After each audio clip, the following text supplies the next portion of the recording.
First impressions matter. When you meet someone new, even if you don't want to admit it, you make quick judgments about that individual. In the same way, the pillar of your presentation is the way that you started, your introduction. And that's exactly why in this week's episode of Master Talk, I'm going to be giving you not one, not two, but 3 amazing introductions you can use to wow your presentation and your audience the second you begin. Hi everyone, I hope you're doing well. Brendan from Master Talk here, your go-to channel to mastering your talk. And today we're covering introductions and how to master them, so let's get into it. Before I start giving the introductions, it's important to point out that there's no cookie cutter way of presenting. One introduction might not necessarily apply in a different context. So please take these introductions as a grain of salt, or more importantly, inspiration for you to intro better and to think more creatively about them. So with that caveat mentioned, let's get into it. Number 1, compliment your key decision makers or the individuals you're presenting to. Whenever I present in business or in case competitions, so competitions in business I used to compete in those situations, we would generally present to the company itself. And there's 2 different ways of going about it. The general approach is saying something like, "Hi to the board of directors of McDonald's, my name is Brendan," and you would go on with the introduction. But if you want to do something outstanding, you want to compliment your key decision makers and pretend as if you belong to the business and you understand the business. So instead of introing to the CEO of McDonald's, like the high example I gave before, I would say something like this: iconic. The golden arches of McDonald's exemplify not just any brand, but a brand that anybody from almost every country in the world can associate with. Even myself, when I was a young kid growing up, I used to force my mom to bring me to McDonald's to eat the amazing food there, but also the amazing memories I'll never forget from going into the play park in the McDonald's. In that way, McDonald's, you've created not just an amazing product, but a brand that no one will ever forget. Notice what I just did there. I complimented my decision makers. I told them how much I cared about them.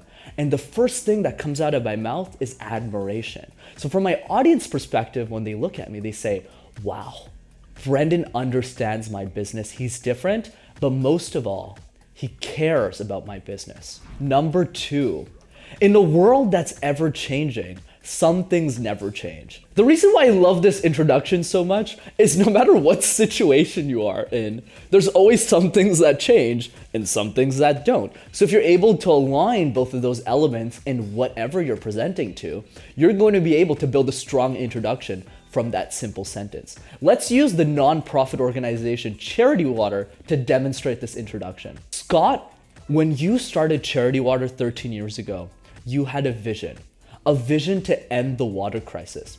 And to achieve that mission, you had to change so many things in the business. The technologies that you had to continuously innovate upon, the way that you communicated to donors and improve the way that you storytell, but more importantly, the way that you manage the business processes within the company to move the nonprofit forward.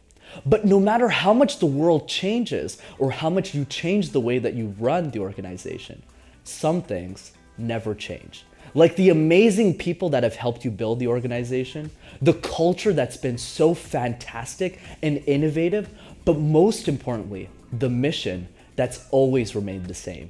And that's exactly why, to the board of directors of Charity Water, I'm here today to teach you exactly why presenting in this way is a good example of an introduction. Because with some things changing and some things not changing, you can appeal and really excite the audience you're speaking to by helping them understand their business, much like the first example. It's just in this way, you're acknowledging to your audience the things that are timeless about them, which in Scott Harrison's case is the organization he's worked really hard to build, but also the mission that's always been razor focused. So as long as you're able to communicate that to your audience, you'll be successful.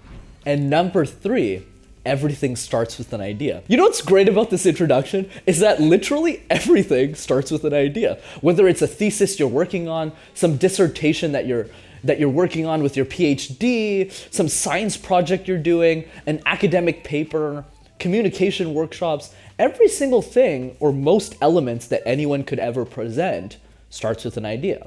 Let's use charity water once again to demonstrate this introduction. Everything starts with an idea.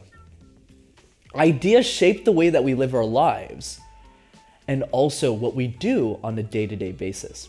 Whether it's the cup of coffee that helps start our day right, whether it's the pair of shoes that help us stand out from the pack, or whether it's a nice suit that helps us stay fashionable, inventions and ideas lead to innovations that help drive our life forward and improve upon it in different ways. Scott, you had an idea. An idea to create an organization that is solely focused to helping every single person on the planet gain clean water and sanitation so that they can have opportunities like no other for both their families and themselves.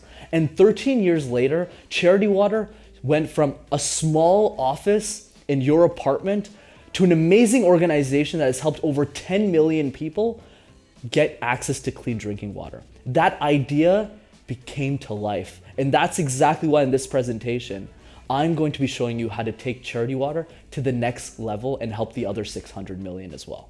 Notice how you can use this introduction for literally anything because everything starts with an idea. So as long as you never forget that, I think you'll be able to master your talk in a way very few people can. All's to say, if there's a message I want to communicate to you at the end of this video, it's the following. All of these introductions and introductions in general, at least the way I perceive them, have two key areas of focus.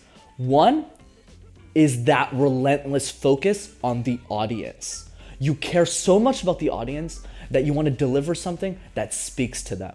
And the second element is not just speaking to them, but speaking to them in a way that lights them up. So as long as you have that relentless focus on the customer, on the audience, on the person you're speaking to, as well as using analogies that will really make them light up, which are generally analogies people don't usually talk about or introduce their topics with, you'll be able to speak to them in a way very few people can.